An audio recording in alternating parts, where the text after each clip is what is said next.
One step away from the top of the mountain. Today is the last semi-finals of the Aurora Open, when Australians are already waiting at the top of it on who's going to join them for finals. It's up to Riddle and Dusty and who will join Australis. So, I just know that I'm joined by Naimeta and Initialize. I'm your host, Alexander Arcaro Maya. And how you doing, by the way? Let's start with Initialize. I haven't seen you on a desk in a long time. It's been a hot minute. I've been traveling for weddings and other things, and I've been look watching at from my you. phone. And I just had a real sort of moment there. It's like, the mountain references are back. I've missed this. It was great. It was like, oh, I'm home. Apparently halfway up a mountain, waiting to see who'll join Astralis at the top of it. But, you know. Don't get altitude sickness. Okay? Don't choke. Okay, Literally the Naimeta. reference. I love it. It's all there.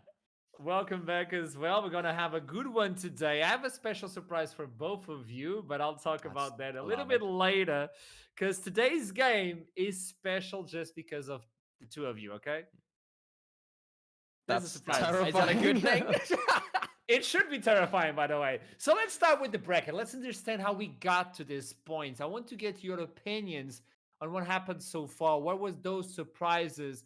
Because when we joined the Aurora Open, we had the group stage and all that. I don't think any of us would think this would be the outcome. Yeah, I think starting for me, the semi-final we just saw, JDXL Australis Talent, 5-game series going to Australis in the fashion that it did. I didn't see that happening. It was an absolutely incredible series to watch. If you didn't get a chance to watch it, absolutely go back and watch it. Might be a bit of a time investment. Trust me, it was worth it. So back and forth, and particularly that game 5 left my voice nigh non-existent. I've recovered just about, but that was how crazy that semifinals were. So for the highlight for me, not sure if it was an upset or not, but it was definitely a spectacle. I think I'd throw my eyes back to the quarterfinals as well. Riddle Bifrost, utterly smashing series. Again, another one of those ones that went the full 5 games, was really, really damn exciting. And Riddle managed to get their way to the semi-finals, but my God, did they have to fight for it. Maybe the other upset, of course, is Rate taking out X7 way earlier on in the tournament as well, was perhaps a little bit of a shock. That was a fun little series as well. It was interesting so far, I gotta say. I'm really interested to see if we get any more surprises, especially today of all games, Dusty versus Riddle. But talking about games, I have a game just for you both. We have been Here we playing go. Pick a Who, but today we're gonna do it a little bit different. So, Okay. for those of you who don't know about the game, it's quite simple. We show up an image on the screen, and the person who has this turn will have to tell me which champion that skill belongs to. They have to tell me as well if it's a Q, W, passive, whatever it is, and then they get a point. If they are able to name the ability, they get 2 points. So, in order to celebrate today that we have the brothers, we'll settle this once and for all. We'll finally settle who's the British one. I We have forget the this. same nationality. We're not It's quite not- sure, but he's actually the it's passport not. control Only person. one is allowed to be British by the end of the day. So whoever wins today will get that one. The other one, Right. I'm so sorry. I'm sorry, Can Alex. I at least show my passport? God, actually, No, you can't. No, That is a come on. fake. That's a fake. What do you mean? Okay, so let's start with this one. Initialize, you'll go first. Naimeta, you'll be second. So let's start with the Okay. first image of Pick a Who. so who's going first? Is it me or It's you. You have to tell me who do you think this belongs to and what is the ability. Oh, I love your no. eyes, Naimeta. We're starting up strong, aren't we? I thought you were a Oh. quiz master at LEC. Well, this is NLC, baby. Okay, so it's just double checking. It's me, right? It's you, Yes. I was thinking originally Gangplank. Is it Cassante? I don't actually know that icon, so I'm just gonna go for a guess for the newest champion. So you guess it's Xante, and if Okay. it's Xante, what sort of ability it is? Is it a Q? No idea. the I'm gonna go. I will go for the Q. It looks like. Okay, let's go for the his- Q. his So good it's thing. not even close. It's not okay. Let's toss it to Naimeta. Wait, Is this Ningguang's third constellation? No, I don't know. I don't know, man. This You I pass didn't it? see that icon. oh, I am oh, this is a really- first. I'm so proud of myself. I have no idea. This one, No idea. I'm completely stumped by. I have This no is idea. League of Legends, by the way. This is Good. Action's passive called Dirty Fighting. Oh, of course. Who plays that champion besides Riddle's mid laner Faison, who we're seeing today? How topical is that? Yes, it's on topic. That's why I. Yeah. Let's I saw, bring I the saw, I saw second the one. little symbols aside. I thought that might be like Sante's Tomfa things. Oh, but it was a close one. Naimeta. Oh. If he fails What? initialize, you'll get a point on it. Okay. If he fails, you can test it. Because I see That's a dick move. I love it. you got it. Is You got this it. I know you Urgot's got it. old ultimate hyperkinetic position reverser? Oh, that was so good. It's not. That was so good. No. It's not even close. No, I just wanted no, to say the name no. again. Initialize, surprise me, and make me the happiest man It's a alive. Felios W. It's the weapon switch. Exactly. What's It's the name of phase! it? It's phase! Oh no! Yeah. What's the name of it? Initialize, so you can get 2 points. Is it phase? No, it's not. I don't know. It's a actually... weapon switch. I don't actually know the name. I know the Q names. I don't know what the W. Wait. Tell me again. Tell me again. What Is did you it say? phase? Initialize.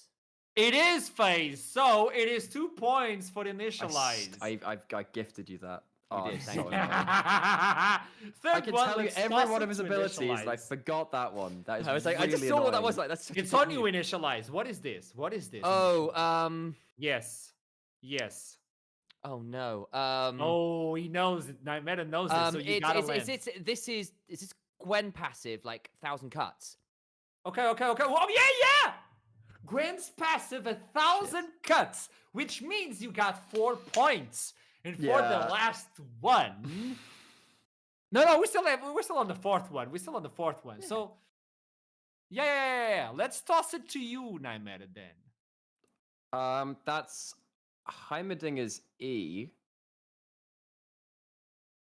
Oh, it's the stupid freaking names. You're an awful person, Archeron. He said it's not fun to What? guess. Do I have to get all the letters for it as well? Obviously. I thought you were the quiz master. You Yes, challenged but the like- hosts. What have you done? It's Heimerdinger's E. And it has a whole load of like absolute Well, bull that was a letters good attached attempt. to it. It was a good attempt, but it's incorrect. Let's toss it to initialize. So it's not Heimerdingery. It's Heimerdinger, but I need to know the real answer. Initialize. Look at me. Do you think that's the E, or do you think that's a different E? It's not the bouncing grenade. It's the improved grenade. It's the R grenade. But I say the normal one's blue. It's the improved grenade. So it's RE, whatever that. Exactly. So 1 It's point for RE, you, that's what it is. initialize. It's still the E. It's One not. It's point. the empowered No, R. it's empowered upgraded E. Yeah, it's upgraded. We gotta be more specific, Nymeta. This is called CH/3X lightning grenade. I mean, everybody would hate know you that. Okay, so initialize. much. You're sitting at 5 points. Nymeta is sitting with nothing. So let's initialize. Let's show you the last one. Let's show you. Okay, what is this? Hmm. Um. It's not a passive. It's not a passive. Good. It's not. I didn't do you dirty this time. You know what? I'll double down. It's Cassante. Man, It's Cassante again, isn't it? It's Cassante. Cassette what? Cassante E. It's correct. And what is the name of it? I have no clue. I've not looked at him yet. Wait. He came out when I was in Dorset. I had, no joke, 4 kilobytes down internet. I have seen so little. Initialize. Let's link our brains together for Yeah. a second. No. Okay? Yeah. When you're dancing, you know that song? Dun, dun. It's like you have something loose. Yeah. What is loose? What's loose? Footloose. Yeah. Okay. So let's keep the first part. Foot. And when you have to appear on stage, what are you doing? That's your you do something for a living. You Perform? Broadcast? no. Sing? When you do something Embarrass for a living. myself? Oh, performance? Like, work? Footwork? Yes, exactly correct. You got 7 points. Nymeta got None. which means Hey, initialize. just out of interest, congratulations. buddy. So, Remind Sam, me, I just got a little This is a PayPal very detail. important moment, Sam. This is a very important moment. You know how there is an unofficial world champion belt? Yeah. Is there now to be an unofficial LEC pop quiz belt? I bestow it upon thee and you, Archeron. Let's move on to the game of today. It's going to be Riddle That's versus Dusty. I want to set up a momentum right now for both of them. I want to understand what can we expect coming in from this one. We have a lot to talk about. We don't have that much time, so we're going to save a few things for the Sure. post game and all that. Don't worry about it if we don't get to talk about everything. I want to set up the stakes right now about Dusty versus Riddle. If we came in from Summer Split, we saw Dusty versus Riddle best of 5. This could be an easy call. Is it the same right now? It is an easy call. And it is still at the end of the split, the same call. Dusty, they came out as champions, and Riddle actually at the end of summer had really struggled. They'd been kind of figured out. They fell away from their favored play pattern of playing towards heavy topside, Jack's plank, splitting the map into 1-4, scaling lanes. And that kind of fell apart for them. Dusty, they haven't looked particularly challenged. They haven't looked like they've been in their final form throughout this tournament. Natives made them think, made them blink twice, but they are still coming in with a massive head of steam. Yeah, and I think, again, for me, it's the amount of things we've seen Dusty pull out. Hell, they pulled out a flipping Zed Karthus game. Like, there's a certain amount of style and verve we are seeing out of Dusty that makes them so hard to work against. We've already known they're very complex as a team in terms of the drafts they can pull out, and that flexibility has always offered them an advantage. It certainly seems to be the same case here, and we've seen less of that from Riddle, both in terms of where they can play and how they are playing. That's made them have to fight a little bit more to get to the place they're at right now. It's hard to look into Dusty and pinpoint who's the star of that team. Everybody can shine on any single day. On Riddle, we're still getting to know this team. So let's talk about that. Let's look into the mid lane. One of the stars from Dusty, it is Backland versus Faison, and the stats actually favor Faison, Nightmare. They do, but I think that is kind of divorced from the gameplay that we're seeing, because Backland has been styling on people. That KD is a little bit low because he's just been taking every 1v1 he can get on Zed, on his comfort champions. He's still been putting out some incredible performances. Faison on the other side for Riddle, I think a lot of this matchup will determine how Faison is utilized in the draft phase and how he's going to stand up to Backland. Backland was my MVP for summer from the NLC. Faison, he's played a lot of the action, as we were saying in the earlier game. He's been playing some of his comfort picks, but the Ziggs on screen, when he's been put onto that as more of a utility, follow-up teamfight engage / damage source, has worked for the team better. For me, a lot of this matchup can actually be put down to this litmus test of how is Faison doing in the mid lane against my and a lot of our MVPs from summer, Backland. Yeah, I'll add on to that. At least for Faison, when he has been on the control mage, on the Ziggs, on the Seraphine, he's been doing his work. Those numbers don't lie on that front. The kill participation there, the damage is there. Yes, again, that inflexibility of style might hurt them a little bit here into someone like Backland and Linsus as well. But at least we've seen a way that Faison can find his way in. Plus, he has that pocket action, which is always something to keep an eye on. So we know the mid laner, and something that affects the mid laner so much are the junglers. So we have interesting junglers. We can't run away from this one. We have the coach, Stefan, and then we have Linces. I know, Nightmare, you prepared something for us, so guide me through this one if possible. So I think where we do actually have a very good contest, though, is between these junglers. Let's start off with Stefan, start off with Riddle, because, they're coming in as underdogs, but Stefan is just so impactful. This Jarvan gang just goes in, look at Kennel, just can't outplay this gang. Stefan, when he's been on even the ganking junglers, has been a very large impact on the rest of his team. Flash double knock up here. And him leading the charge, for me, adds just a question onto what Dusty can do. Because as you said, they've not exactly been 100% this tournament. They've been not necessarily been pushed. I think Stefan can do that. Even on stuff like his absolute eponymous Viego as well. We talked about that Jarvan, but this Viego is something that he put so much work in NLC summer. Yeah, I think the issue for Stefan is this is not a matchup where he is clearly the favorite.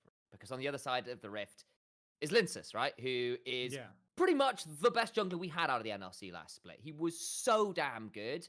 And while Stefan has been a contender, that makes things quite tricky because it's not just a matchup that we can say, yes, Stefan will win that, which it has been the case in a number of other options. And that makes me a little nervous for the guy going into this particular game. Yeah, particularly because Linus has had impact right from the start of the game as well. One of the clips that we've got queued up coming up just a bit is him just walking into the enemy jungle and just taking it for his own. Plays something like the Olaf. I can't remember the last time I've seen an Olaf jungle besides Blabber over in C9, over in NA. And he's just walking up to a Hecarim who cannot fight early into the game and saying, all right, okay, you can't play this matchup. And even though Snillake calls the bluff, you're playing against the Olaf. I think Linces, understanding what he can do on his jungle champions and just running away with early game leads and following that through into using that strength which he's got to just destroy the map has been such a big factor for Dusty across this entire summer split. Linsys has been a real star for this roster. And, backing up on that, actually the rest of Dusty have been so good at facilitating Linsys. Or the other way around, as it happens in this case, you do have a team that can play Diana Yasuo and pop off a little bit like this when you have a guy like Backlund, whereas in that first play, we saw Denvoxne and Stend come up and assist the invade. This isn't Linsys doing it all by himself. He's got members around him to make sure these plays work. So jumping into pick and ban, straight up from that one, Linsys versus Stefan is going to be an interesting one. And Yasuo, as we just saw in the replay, is going to be removed. They can still play with almost Yone like if they they still want. have these combos, and they've got some. I think the way that we talked about Dusty and Summer into EU Masters is that they were very good at finding combos that they liked and playing through them. That was stuff like Diana Yasuo, and yes, post the changes mid-split in terms of the durability patch, that's the name of it. Yeah, that combo has fallen off. But stuff like the LeBlanc, stuff like the Yasuo, this mid laner from Dusty, Backlund has been such a force on them. You can't really let him have them. Yeah, and you're looking at the other side, Dusty's bans are the Seraphine from the mid lane phase and has been really, really good at that. We know it can be flexed down the bot side as well. Kevo plays that as well. Alongside the Yuumi, these kind of team fight, bruiser empowering enchanters that can be so frustrating in the groups that fight, particularly as Dusty. Do like to look for some of those slightly more explosive picks from the mid lane or sometimes the jungle as well. A Graves off the board as well, very powerful right now, very potent. Just look at the World Championship where a lot of those junglers were running rampant on the pick. What has been left open is the Nami, and that means there's a potential Lucian here available, and Kevo has showed that across the year every now and then. And back in the Bifrost series when Aragon was on desks, when we came in to prepare for that series, Aragon was immediately like, I want to talk about Kevo. That was the player on Riddle, which he really highlighted. And Kevo has been very consistent for the side of Dusty. You can see that Jax locked in against Jax Plank as well. We'll get around to talk about that. But I do want to keep on Kevo just a little longer because Kevo and Nash have played an awful lot of the Lucian Nami in this tournament, as have Denvoxne and Sten. This has been a contested bot lane between the two of them. We know that Lucian Nami doesn't have to crush lane anymore. That one item spike is so important to play around with the Imperial Mandate and then something like the Gale Force as well. So the answer from Dusty is, okay, you want to play around strong 2v2 bot lane, let's dance. Varus locked in, and that's been the world's specialty in terms of what wins bot lane early on. And, when we were prepping for this as well, for all of that, Jax Plank is a great takeaway from Jax. Kerberos put a lot of time into it this tour. It's something he's been really favoring as well. Again, both of these top laners have played a lot of champions. Let's not make a mistake about that. And it has been, for both of them, the usual wildness, things like the Mordekaiser and the Darius being pulled out. But it's something that doubles up as a Kerberos comfort pick for this tournament alongside the takeaway. And as you said, the Varus, something that's been rising in priority to potentially get some lane pressure against something like a Lucian Nami, speaks that we might be seeing a bit more bot side focus than we were initially expecting. And I actually wonder now, do you lock in a Renata on 3 for Dusty? Because even something like a Bel'Veth is this weird champion, and I love this because it's something that Linsys played a little bit too. It is a farming jungler that plays for itself, but it can also gank. I know that Diamond Prox, when he started pulling it out early in summer, he was always adamant saying, yeah, it can gank. And we have seen them from this point. Something that can fight early from Dusty means that we are going full. I like to refer to bot lane in games like this as a 3v3 because the jungler is permanently there. When you have a Bel'Veth that can gank, a Lucian Nami that can dash in aggressively, play aggressively, it's not like a Viego puts this in too. I'm looking at these two drafts already. I think we're going to see a big litmus test for what the KDA of the bot lanes is going to be as to how this game's going to go. Something like the Viego as well, which is something we've talked about as a wonderful, counter ganker in the sense that if you can turn up as something else is happening and then kill the first person in and then use their abilities to turn around to play, very scary.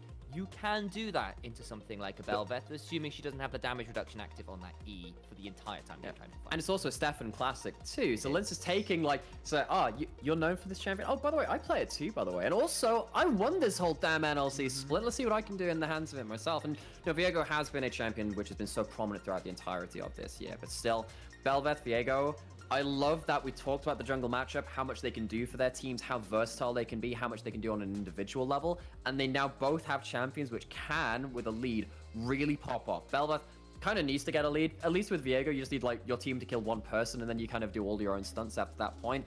But while, you know, we didn't talk about bot lane kind of before the first game, jungler, though, the prophecy as it was written, jungler's going to be important. Both got champions to show that on.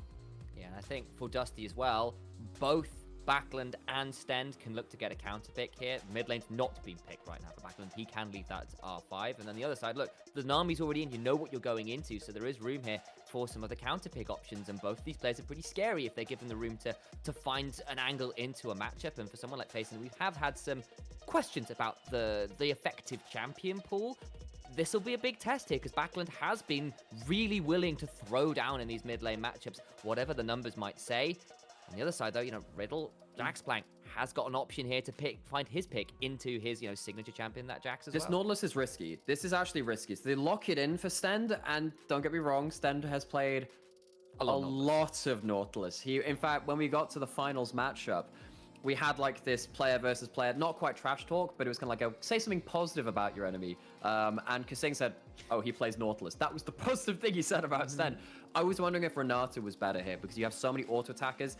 Being an engaged support into a Bel'Veth, it can kind of suck because you jump in and they just kill you. Jumping into a Darius also means you can jump in and just die. Now you have a Viego, a Nautilus, and a Jax, which are very low range versus a Riddle composition, which can really put you into the meat grinder and chew you out. Now, something like an Ahri, it's just harder to lock down. They are going to lock it in. So Faison, I'm not sure if this is the first time they've shown it this tournament, but they haven't played much of this archetype throughout this the Aurora Open. So a bit different, but still, I'm worried for Dusty's low-range carries jumping into the meat grinder. Talking about low range, apparently they're going to pair that one with Silas in the mid lane. He has some ultimates to steal away, especially that Ahri in the mid lane, and then the Darius in the late game. I find he could use the top lane counter due to the fact that if you pop the counter strike on Jax, Darius can't really stack that passive and gives time for the Jax. So this is going to be an interesting skill matchup. And with the way the champions are locked in, I would like to ask you both for prediction. Let's start with Initialize. Tell me, who do you think is going to take this one? Assuming someone like Stefan doesn't absolutely run away with it, I think I favor Dusty. But that's mainly because I'm looking at this and going, yep, those feel pretty good for all of those players. I'm on the other side. I think Riddle has the better champs on paper. And then I'm actually going to flip it back because I look at the draft and I was completely happy with it until the Silas gets locked in. We have seen what Silas can do on Worlds Patch. In Aurora Open, this champion is not fair in the hands of a skilled player. And Backland is one of the very most skilled players that we have in the NLC on this champion. I think Dusty take it. I threw it through a Backland pop-off performance.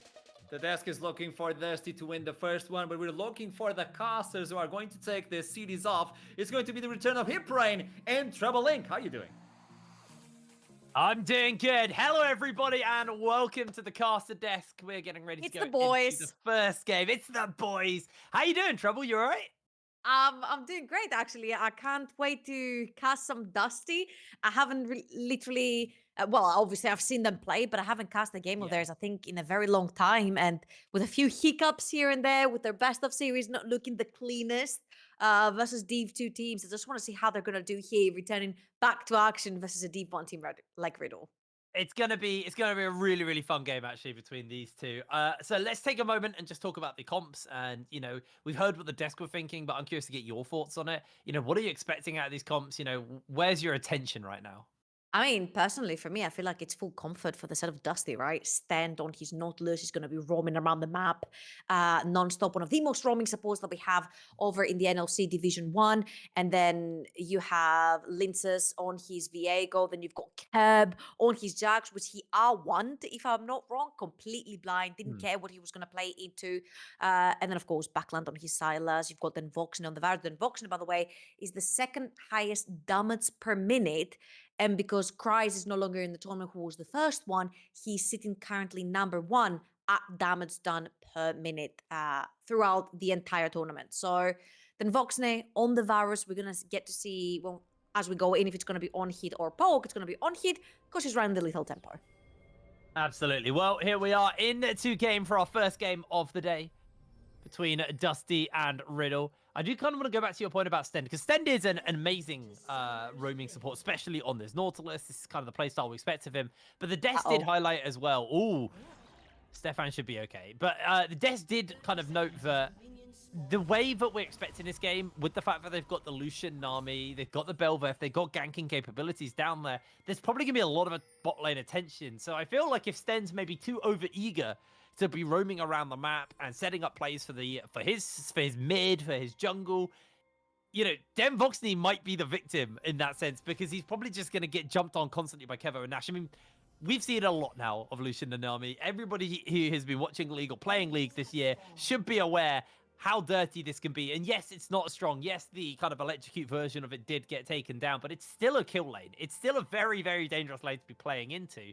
So there is an element of, can Stend leave Voxney as much as maybe he typically would? Is he going to leave him at all? I'm going to be very excited to see, you know, how this bot lane goes. But judging by the Dusty start, the fact they're starting on blue buff and Stefan also starting on blue buff, they're not going to have Linkers down, at least for the beginning of this game. And Stefan will be clearing in a downward position towards his bot lane. So Kevo and Nash might get an early gank. I feel like in general, the Varus lanes are very self-sufficient, right? You can play from range. Nothing necessarily out-damages you in the early game. Sorry, if Kevo dashes forward into Voxney, then you do have the power with the Nautilus. And what's really important to mention right here is that there is double combat summoner for the side of Dusty. You've got the Exhaust and you've got the Ignite. You can only cleanse one or the other because I'm pretty sure Dusty's bot lane will press either one or the other. Kevo will cleanse it. Then you've got either Exhaust or Ignite to go on top of that to start doing for the battle summoner, sorry. So I feel like the bot lane is very self-sufficient. I think where our eyes will be drawn to is most likely the junglers because, oh my freaking god. That was a disgusting amount of damage. And you can see Linkers came bot side, but like, what's he going to do? He doesn't have an AD carry now. I feel like that was a big mistake from the Voxney stand. You know that Kevo and Nash are getting that level 2 first. You resort to running back underneath your tower. You're waiting for your own level 2. Instead, they take a pretty heavy chunk. And Linkers there, he had a chance. Oh, they missed the stun. Faison able to just about get away from that one, but not before getting heavily chunked out. So there could be a repeat gank down there. And so far, a little bit back and forth. Bot lane definitely swung in favor of Kevo and Nash. Mid lane, lovely trade by Backlund there. And it actually does look like Linkus is wrapping around again, but isn't going to find the opportunity to come in. I honestly feel like this screwed up Linkus in the jungle right there, because it's like, okay, I'm gonna clear fully my bottom quadrant, and instead of going top, I'm gonna try to gank bot lane. Stenden and Voxney extremely disrespectful to the level 2. They get chucked down. They waste Lintus's time towards the bot side of the map. What can Lintus do? There's nothing on the bot side of the map.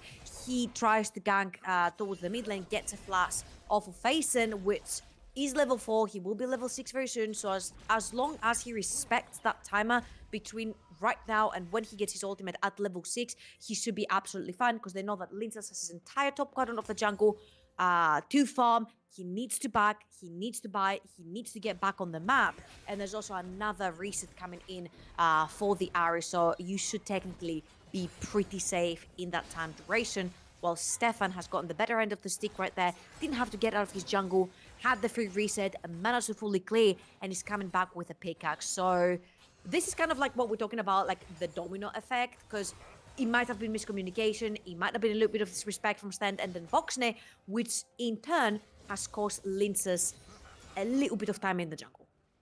Absolutely. Well, we actually do see Kevo and Nash push in that bot wave.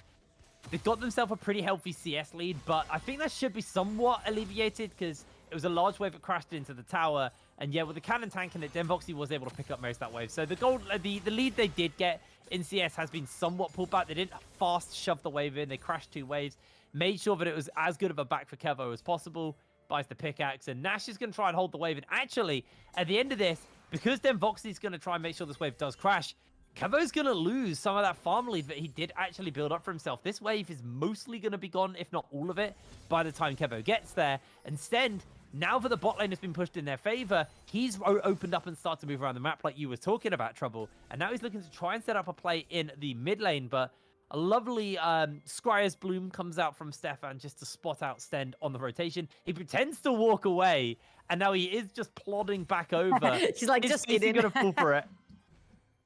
I mean, Faison's still level 5. If Backlund manages to find a way to land a chain, you see that Linces is around. He does have the flash. Are they going to commit? Oh, they got him! 2 flashes, burn! And an easy kill. First blood to Backlund. Very well done right there. Again, they make sure to abuse that window. Like, Faison would hit level 6 from this wave. They managed to kill him right before he's able to farm this wave, which means not only does he go down, he misses cannon wave, which means he's down now in experience, he's down in gold. There's 1 kill over to Buckland, and let's remind everyone that yes, the Salas versus Ari is a very skilled matchup. When Salas gets that level 6 and grabs that Ari ult, he has much better skirmishing ability than the Ari herself. So I hope Dusty are gonna use up their advantage, take Buckland around the map. He does manage to save his teleport as well, which means he will have a faster reset if he wishes to do that during the laning phase. But Riddle, because the resets came through, because Buckland had to go to base, they will get the first neutral objective on the map for themselves. Yeah, nice pick up there on the Dragon. Obviously off the back of a first blood in the mid. So, you know, swings and roundabouts. And Demvoxney able to catch most of this wave underneath his tower. Kevo has once again built up a farm lead over Demvoxney. Did lose that wave earlier, but it didn't really seem to affect him. He is building up the strength for himself right now. Pickaxe obviously giving him quite a lot of just raw stats. You know, it's not like he's gone towards the Noon Quiver immediately. Didn't quite have the gold, and just coming back with a pickaxe over double longsword means it's a pretty significant advantage over Demvoxney just in the little scraps for the moment. Top lane has been quite quiet. Curb and Jax Plank have both just been farming up pretty close on that farm department area. Obviously, Curb has got that grass, so has occasionally, as you can see, been proccing it. It's very comedic, isn't it? To see Jax Plank on the Darius and Kerberos on the Jax. Like, if you take the nameplates off and you told me one of the two is Jax Plank and the other one is Kerberos, I would have them the other way around since they're playing each other's main, pretty much. But I'd like to see, in general, what impact these champions are going to have in the later stages of the game, as there's 4 members from Dusty Stand losing that anchor right there. I think might call it off, but they're going to go for it. Yeah, they're going to jump in. Can the chain lash connect? They're going to try and land it onto the Nami. The CC chain is down. And there goes the kill. Buckland able to find his second of the game. An absolutely brilliant rotation there from Dusty to grab that kill. And they don't actually lose anything mid because Faison was on a reset.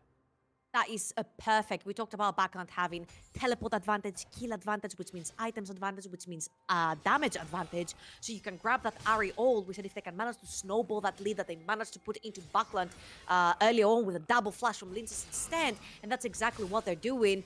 Kerberos right there under a little bit of pressure since Jax Plank has the ultimate onto the Darius, does have the ghost, will not choose to dive. There is obviously ult available for the Jax, but right here, Buckland 2-0 in his lane, very close to that Everfrost, starts getting towards these very dangerous states where we see Salas been completely invincible, but Stent, he's taking a stroll top lane. Yeah, and he's not in vision yet. That one minion is almost going to give away his position, but it doesn't. He is playing this so close to the edge. Linkus will unfortunately kind of give the jig up as he is spotted out on that tribe rush, but they're going to jump into the fight. There's the flash. There's the hook to follow up. The Grandmaster's might onto Curb as Jax Plank is forced to flash away. The ignite will not finish Jax Plank up, but he had to burn the flash, and he is out of there. Yeah, and because Kerberos does get to stay in lane, he's going to be able to pressure that wave, which means there's more gold that's going to be lost for the Darius on the top side of the map. Already 10 CS in deficit for Jax Plank onto the Darius. And again, we were looking at what kind of impact these two champions are going to be having in the team fights later on, right? Because Curb can also side lane, he can also team fight. Jax Plank, very mandatory to have that ghost if you want to team fight, if you want to get into the thick of things. Because even though Dusty has 3-4 melee champions that will be playing in your face, actually, unless you have that ghost to be able to continuously chase and pursue kills in the fights and zone people away, it becomes really difficult for the Darius. Luckily for Jackson right here, did not burn his, so he has it available for the next time that potentially Stefan could play towards the top side of the map. Well, with 10 minutes on the clock, the Everfrost has now come in for Buckland. First person to finish up an item for themselves. You can see Demvoxney though, you know, while he's been having a little bit rougher of it in lane, hasn't actually slipped too far behind in the old farm department. So he is kind of getting there, but Curb's getting traded onto Jax Plank. Just eats a grass proc to the face, and this time, Linker's actually going to try and find this gank, but there's the ghost, and now both summoners down for Jax Plank. Curb has a large wave, so he doesn't want to commit for the fight. He wants to just grab that, but the Everfrost comes in, and Backline has found Faison for a big chunk. Stefan's making his way forward. Backline about to get that ultimate up and available, able to jump away for the moment as Linkus actually comes in. They look to turn it around. The dunk from Backline to steal that one way and take it. Linkus Not going to get into range, unfortunately, as Stefan, but he's going to help Backlund just grab this wave and shove it out. Absolutely flawless by Dusty in game 1. And again, Dusty are playing around their Fed member. They gave that first kill onto Backlund. They've managed to snowball it into 3. Before 10 minutes, he's had that Everfrost. They're using it to perfection. That was a 3 versus 2 from Linces and Backlund. And the fact that they managed to burn that ghost onto Jaxplank right before that dragon comes up means that Riddle cannot actually roam the Darius into this fight, because 1, they need to defend that top lane because Kerberos has already taken 2 turret platings on his own, and 2, if Jaxplank doesn't have Flash, doesn't have Ghost, what is his battle ability? None. Oh. Then Voxley misses it. They're actually going to look to come in with the depth charge. Facen's also there. The tidal wave doesn't quite hit the Flash out to safety. They try and find the re-grab with the hook, but that is not going to be enough. 4 members of Riddle pulled into the bot side, and then Voxley is able to survive the ordeals. Linkus is about. Backlund also there. Does dodge away on the charm and the orb of deception. Catches them with a slow and steals away the Ari dashes. Linkus is going to try and jump over as quick as possible, as Backlund won't be able to find that grab and that tether. Dusty, they're just playing a very, very smart game right now. Really, really good. Just making sure they aren't going to fall victim to the same plays they're making versus Riddle. I mean, for sure. And again, I think Backlund's pressure right here, just his pure presence in the river forced 4 members of Riddle out. Then Voxner was shut down. He didn't have exhaust. He didn't have all. That would be the perfect time for Riddle if they managed to pick onto Den Voxner to go in. But you see that Backlund has gotten the lead, and he's constantly pressing. He's constantly pressuring Facen underneath his tower. He's gotten 1 turret plating. Every time there's a neutral objective up, Backlund walks in, the entirety of Riddle walk out. So you can see what a big menace they have made off of this Sylas, and how aggressively also Backlund is using his lead to try and translate this into a team lead. Now, of course, the Rift Trail is going to be popped towards that top bot side of the map, for Riddle. Kevo is going to be the recipient of a lot of turret platings right here. 3, if I'm not wrong. Yeah. All 3, and difference's gold is not really that massive. He just got 3 turret platings worth of gold, and he's just about 300 gold up the Voxney. Oh, Jaxplank is so low, nowhere to go. And Linkus should be able to get him. He gets a big heal off, but they jump in. Linkus takes him down. Divine Sunderer just hitting a little bit too hard for Jaxplank, as Linkus able to make sure a flashless, ghostless Jaxplank does go down. And this should just be a whole nother chunk of plates over to yoink. To Curb. Nice steal there by Stefan to be able to secure that one, as Curb will grab those last 2 plates. I don't know if he's got enough damage here or a big enough wave to take that last plate. He's got 20 seconds, so it's going to be a little bit too tight, I think.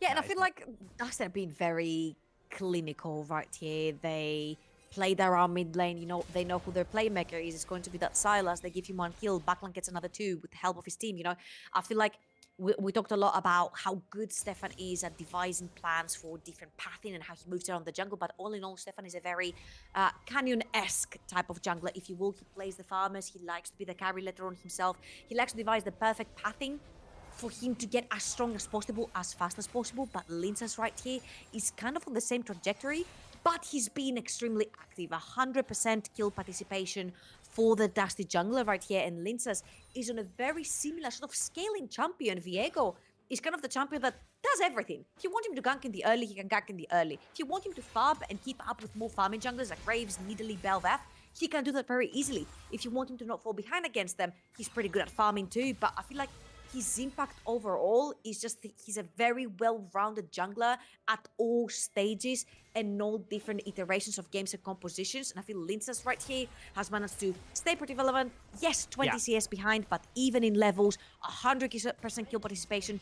You've created an absolute monster in the mid lane, in the likes of Backlund, who himself is 25 CS up, 1 level up, and he can single-handedly zone the entirety of Riddle out of a river. So all in all, very good showing right here from the Dusty members.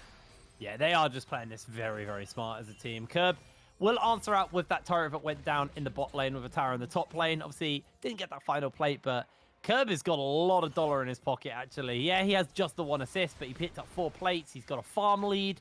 He is doing very, very good. He's got 1 level over Jax Plank as well, as Stefan actually might get himself caught out here. They find all of the crowd control necessary, and down they go. The tidal wave does hit, and a big chain comes down. Backline's low. Jax Plank finds the shutdown. The flash out from Curb.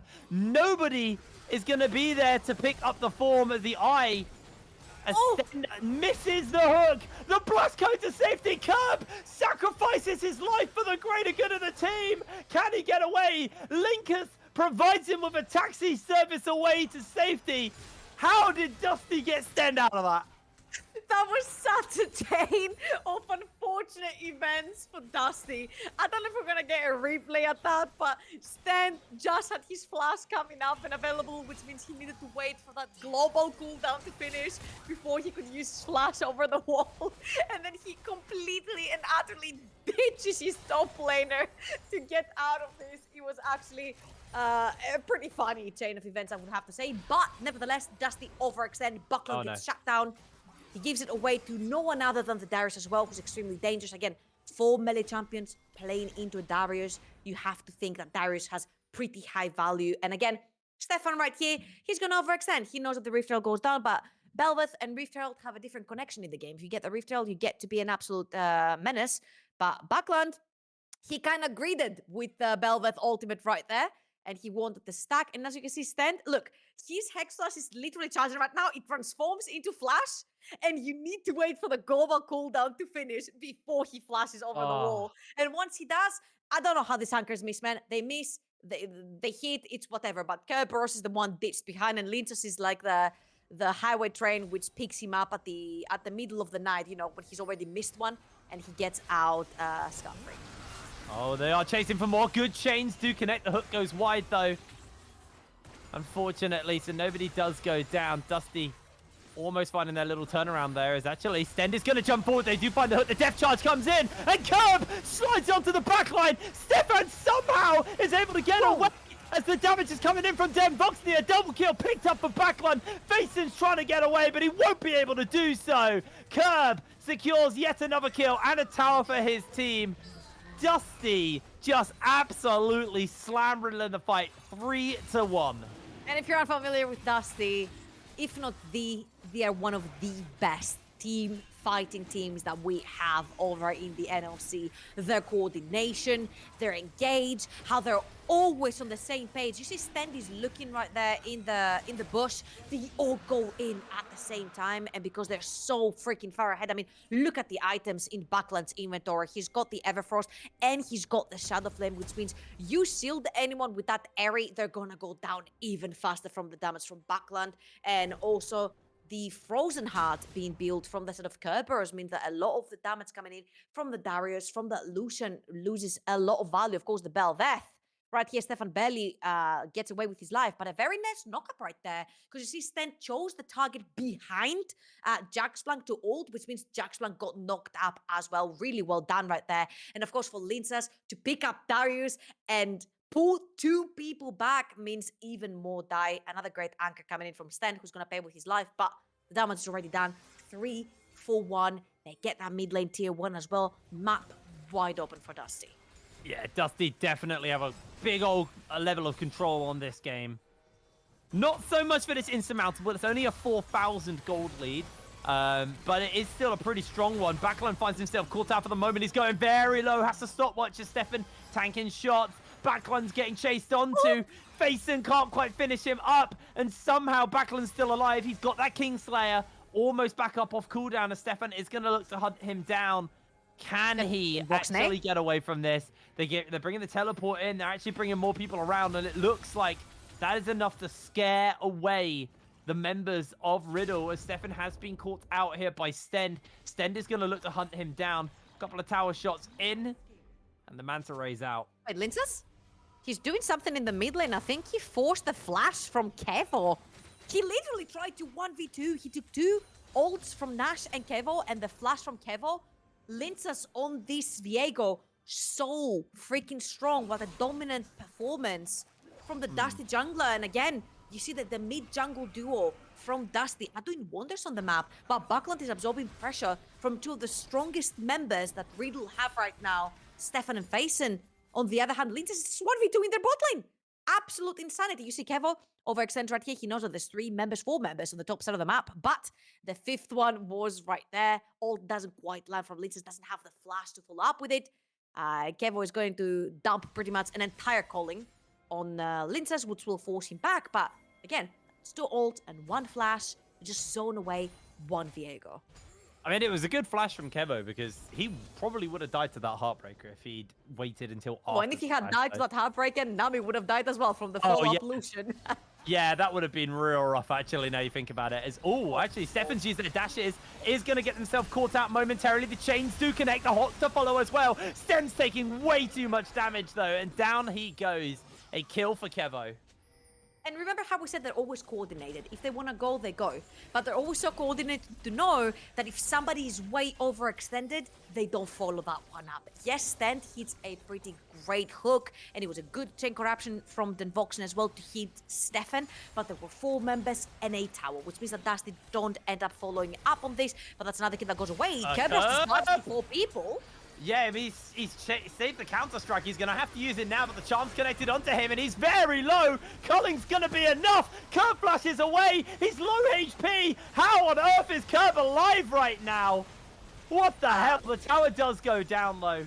Okay, quick skill check right here from Kerberos, but Buckland is on a flank. But Buckland might be the more wise member of Dusty, I think. He will be the only one to not commit himself in a 1 versus X scenario in this game, because Kerberos walks a little bit too far out. He has a 150 goal shutdown, and Belveth is really good at scaling. You give a few shutdowns over to Stefan, that Belveth can take over the game, because even if Lucian dies, then you're gonna have your secondary AD carry in the legs of Belveth to give all the buffs and heals and speed ups from the Nami. So I think Dusty, yes, they're far ahead, but 3,000 gold is not far ahead enough to the point where you're going to be able to 1vx scenario like Kerberos tried to 1v4 right there. So I think we're going back to taking it a little bit slow, having it be pretty clinical, because 3,000 gold is not a big enough lead that is not able to turn around.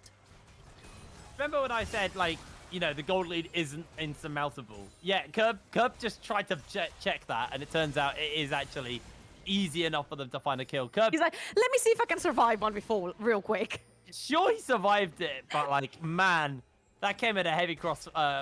Flash down, a lot burnt there, and Riddle have been forced out of the jungle away from the dragon, but as you can see, the pings are going down.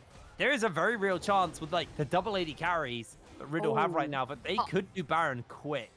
This is so clever, because they're leaving Curb to do the dragon all alone. He has teleport to join the fight if he does break out. So that is very clever from Dusty. Linces has to flash away. The charm's dodged out. The tidal wave also dodged out as well. On the flank, Stefan will be looking for Denvoxen. Den is going to be able to get away for the moment as Faison chases forwards. Dragon should just about be finished up by Curb now. But why are Dusty walking into Riddle when they haven't got their full team? Backland actually finds the turnaround. Kevo is picked up by Stend. They find all the CC of the Stephanie flashes away, but he is low HP. Linkus able to steal away his form. Jax Plank being hunted down. Hook goes a little bit wide. And Dusty find 2 crucial kills.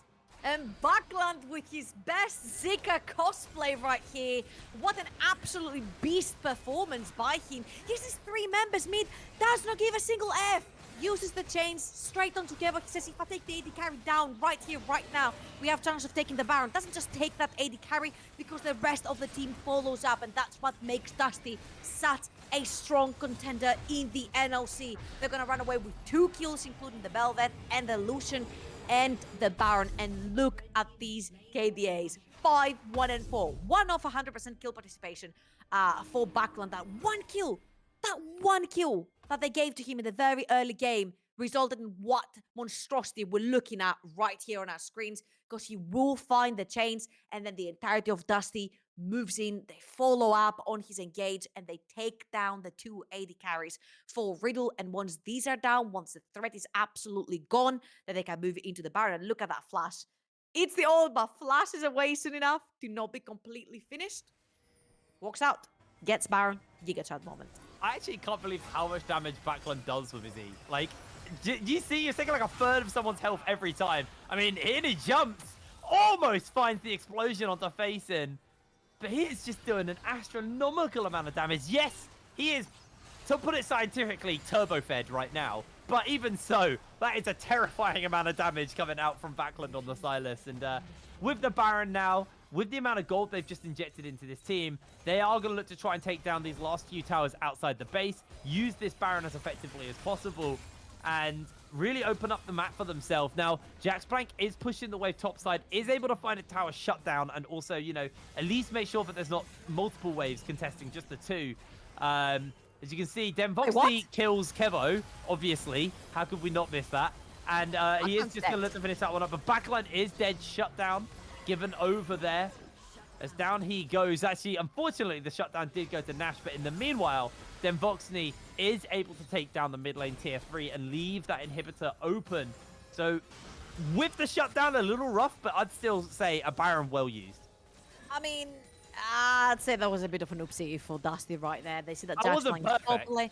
Yeah, they see that Jaxplank is top lane, which means you're effectively 4 versus 5. Then Voxney 1v1 Skevo, which makes effectively a 3 versus 5. And then I feel like Buckland overextends a little bit right there, especially when you have 2 waves synced with Baron buff. Overextending and dying right there means that your team cannot siege forward. That would have been easily at least 2 towers for Dusty, plus maybe 2 inhibitors, plus maybe you can even end if Riddle overextends. But of course, Buckland getting hit by a charm right there and going down means that that Dusty siege is going to have to come to an end right there and then. So all in all, I don't think it was the most successful Baron siege, if you will. Bit of a whoopsie from Buckland. Might have been a jinx because I was praising him a minute ago. But hey, they still have the Baron buff. We go again. Let's see if they can maybe finish up at least this last tower outside the base, and then the map is pretty much in a very, very rough state for the side of Riddle, as they are going to be pushed into their base pretty much at all times. Curb able to take that one down, playing and doing what he does best, as Jaxplank is looking to hunt down these members. Then Voxy throws out the chains. They do get the ghost off as well. Everybody's been caught out by the CC as Linkus has already secured himself a killing spree. Stefan popped down by Curb as well. 2 members down for the side of Riddle. An absolutely clean pick up there from the members of Dusty, but they are actually turning it around somewhat onto Linkus. He goes low. In jumps Backlund. Oh, where did Kevo go? His health bar just evaporates to Backlund. Like I said, turbo fed. He is so scary. Curb's going to take this inhib in the mid lane, and Dusty are going to try and finish up the top lane tower as well, but they haven't quite got the wave to work with yet. So maybe they just back off, but then Voxney and Backlund should finish around, at least to finish up the tower. Not going to do the inhib. You want to know the funny thing? Dusty weren't even looking for inhibitor towers there. They're like, okay, 1 minute timer to our soul. It's going to be an Infernal Soul, which means we'll absolutely one-shot anyone with us, especially Buckland with Sylas. And then suddenly a wild Riddle appears trying to make picks. Little did they freaking know, 5 members of Dusty are there. Not a single one of them had backed yet. Plus Buckland TPing into the fight means that Dusty get away with what they came in initially with the Baron buff for, which was at least 1 inhibitor, which we got in the mid lane inhibitor tower up top. And right now, they're going to be able to reset just in time to go back for that Infernal Soul as well, which means that everything will be hitting harder as if it needed to, especially with how much damage Buckland is able to do right here. Level 16 versus 12 on Kevo. No wonder Kevo disappeared. Yeah, I mean, Kevo's probably bricking it a little bit right now, seeing how strong Backlund is and what he just did to him. Now with Soul, that just got way scarier. Then Voxney as well just kind of improves the poke somewhat as well. In the meanwhile, Backlund dashes away. Then Voxney's down, but it's instantly answered out with 2 quick kills. Another will fall. Backlund finds 3. Tidal wave in. He gets himself the triple. They're going to chase for a bit more. Can't quite find the quadra, unfortunately. But Stefan is going to damn well try to survive and maybe find a pick. Unable to do so. Dusty, now with Soul, haven't quite got the wave to be able to finish these towers up. But Curb maybe checking it and seeing if he can DPS it down in time. Can't do so. So they'll return back to the bot lane inhibitor. Pick up the wave, shove it in, and with the death timers, they probably can actually look to just close this out from here, as Backlund is maybe ego-chipping Stefan a little bit here. He's a little bit too low to actually completely go for this fight, as they are going to jump in, lock him down with a stun. Easy pickup. Backlund goes down. Curb He wanted to jump on the fountain, decides better. 30 minutes on the clock, and game 1 goes over to Dusty. It's like, you know what?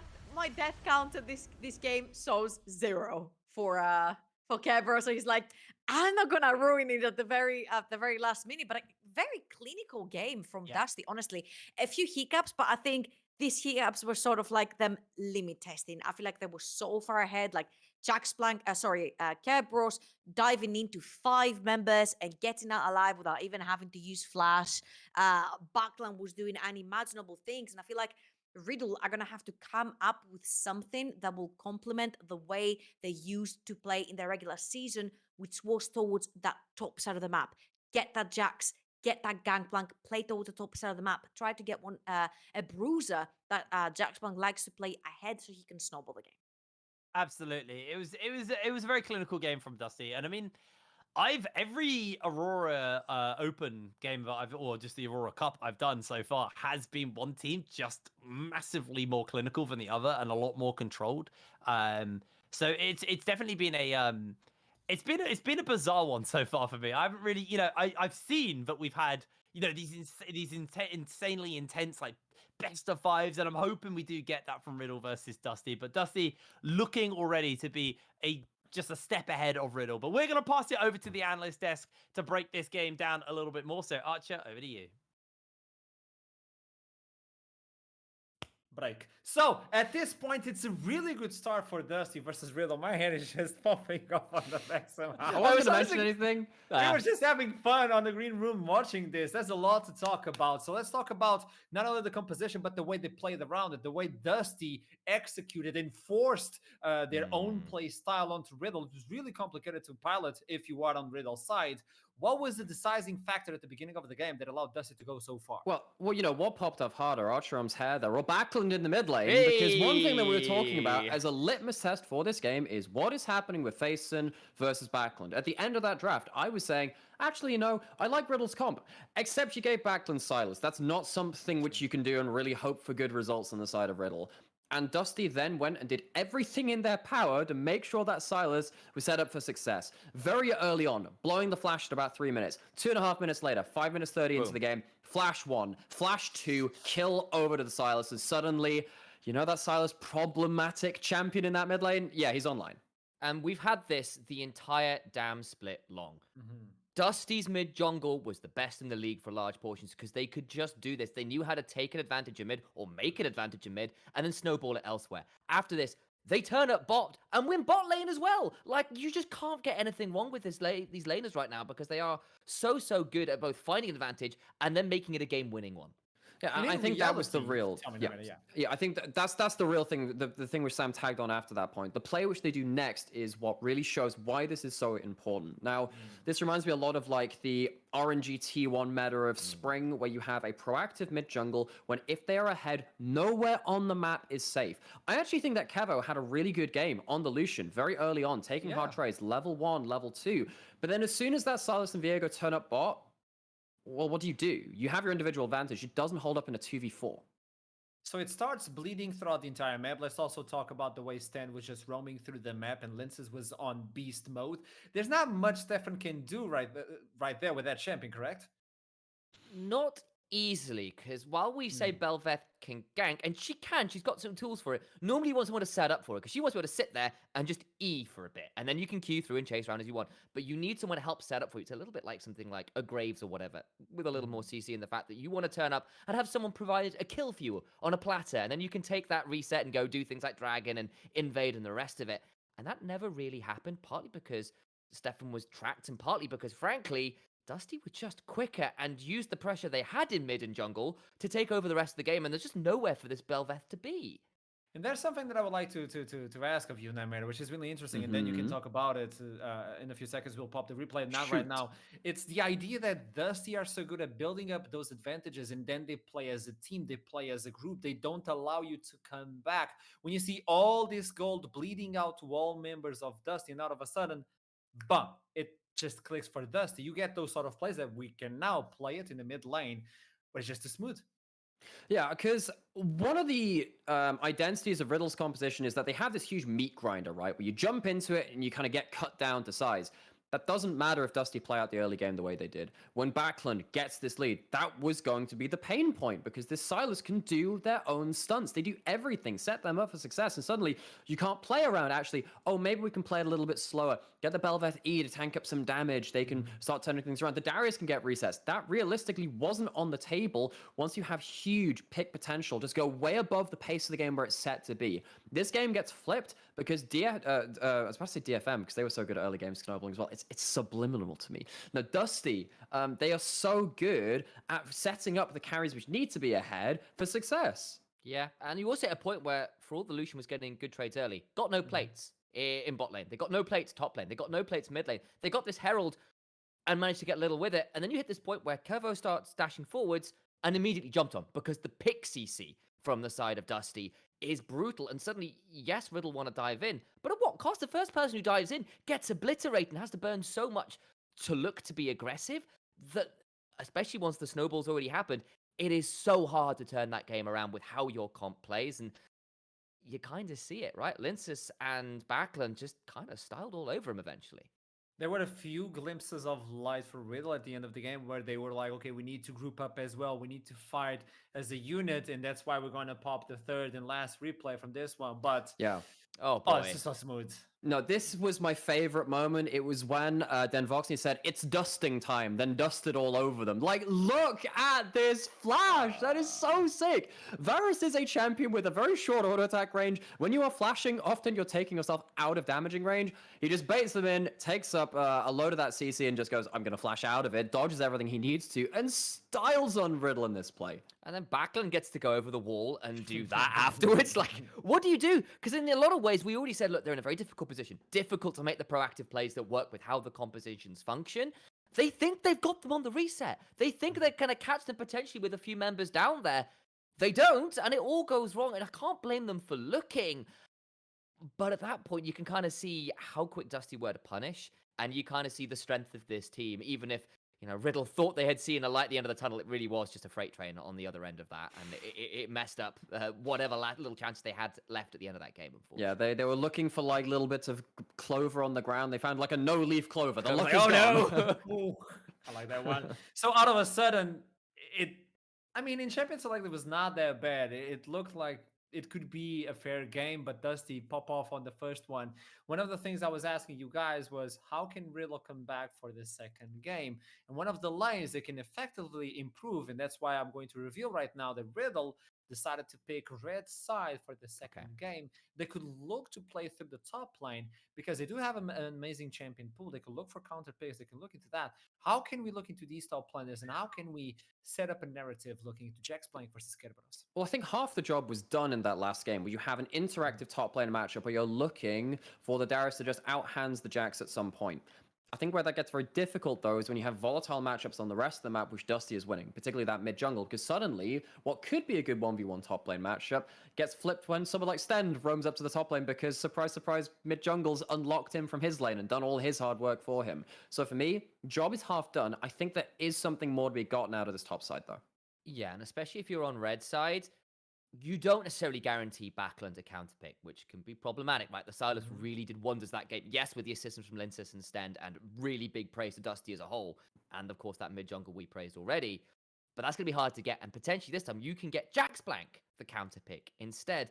And we know what this guy can do when he has the ability to either find a matchup he's comfortable in or be given resources in order to carry. Yes, it got figured out a little bit, but towards the end of the summer split, but we know how this guy can play if he's given a lead, especially if they're a little better about tracking some of those rounds. Stend kind of screwed the lane up early when he had to burn both summoners, got that awkward reset, lost 30 CS, lost 2 plates, and it was suddenly not a matchup he was able to play as well. But that doesn't happen. You track that a bit better. You set up better in draft for it. And Jax Blank could be a real win condition in a matchup that's looking a little dicey after that first game. I love on the pre-show, both of you brought in the fact that those stats actually don't mean that much for Dusty because they play as a team most of the time, and that's exactly what we've seen in the first game. So let's see if on the second game, Riddle is capable of fighting Dusty, the mean machine. We'll toss it to a break. I'll see you soon. Don't go anywhere.